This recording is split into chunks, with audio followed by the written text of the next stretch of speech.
Moving from the majestic scenes of chapter 19 in Revelation, where we witness the triumphant return of Christ and his victory over the forces of evil, chapter 20 brings us to another pivotal moment in the divine narrative.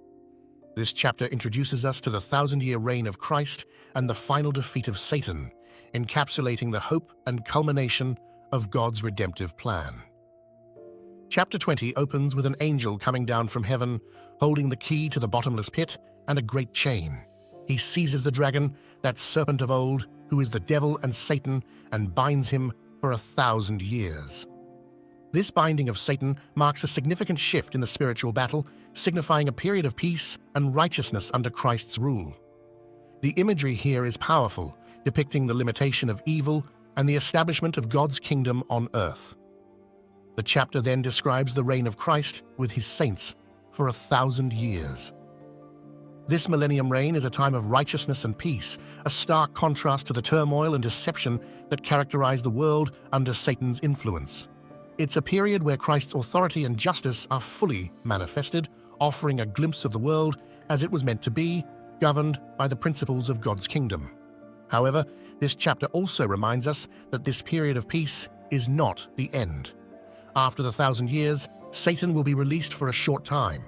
This final rebellion, though brief, serves as a testament to the persistent nature of evil and the free will of humanity. But it also highlights the ultimate sovereignty of God, as this rebellion is swiftly quashed, leading to the final judgment.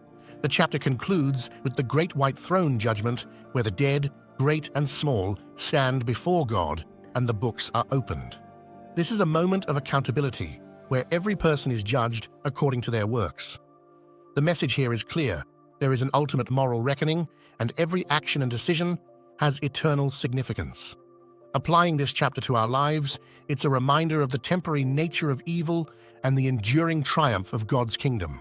The binding of Satan and the reign of Christ encourage us to persevere in our faith, knowing that evil does not have the final word. The final judgment challenges us to live lives of integrity and purpose, aware that our actions have eternal consequences. This chapter also offers hope and comfort. The promise of Christ's reign is a reassurance of God's justice and righteousness. It reminds us that despite the chaos and evil in the world, God's plan is moving towards a climax of good prevailing over evil, of peace replacing turmoil, and of God's presence fully realized among his people. Revelation 20 is not just a prophecy about future events, it is a call to live in the light of God's ultimate victory and to align our lives with his eternal purposes. It's an invitation to find hope in the midst of trials and to trust in the sovereignty and goodness of God, who is steering history towards a glorious conclusion.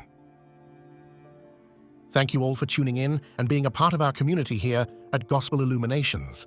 If you enjoyed the video, please hit the thumbs up button to show your support. Please share your thoughts, feel free to leave a comment below, and don't forget to subscribe to Gospel Illuminations for more inspiring and uplifting content. Your support means the world and helps this channel grow. Thank you again, and stay blessed.